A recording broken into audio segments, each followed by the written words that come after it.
Now, when in chapter 8 of Baruch's political treatise, he's talking about an aristocratic form of government.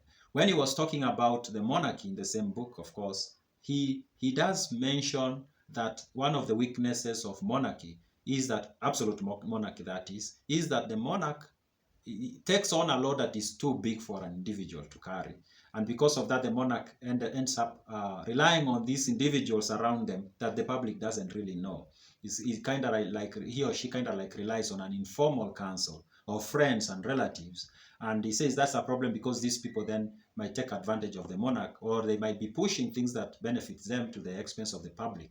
And he says, now when he's talking about the aristocratic form of government, he mentions that the advantage of this form of government is that now it's of many people, many brains come together. And now because of that, and these people are known publicly, they are officially in that office. Now there are expectations on them in terms of law. They decide things in the way they should be decided. So nobody is here relying on somebody who is not known for advice or guidance. But now in a part of this chapter, he talks about, he mentioned that it's still possible, even with an aristocratic form of government where you have as many as 5,000 individuals forming that government, there is still a likelihood that an outsider will be influencing government. Not really an outsider, but somebody who is not supposed to be providing such kind of advice or influence may end up doing this. And he says this comes in the form of the commons who serve in the offices as bureaucrats. He says,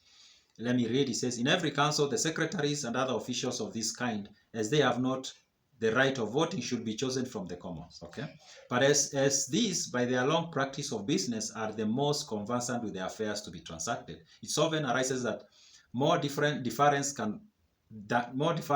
than right is shown to their advice, and that the state of the whole dominion depends chiefly on their guidance. So he says, these bureaucrats, while they don't vote, they have no, in legal terms, they have no say in how the state things are run in the state.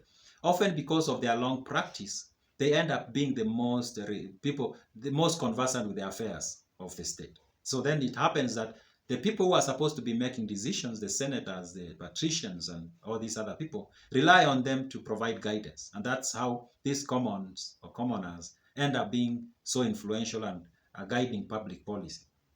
He continues to say, for this cannot happen without exciting the jealousy of many of the noblest. Of course, the nobles might be jealous of that.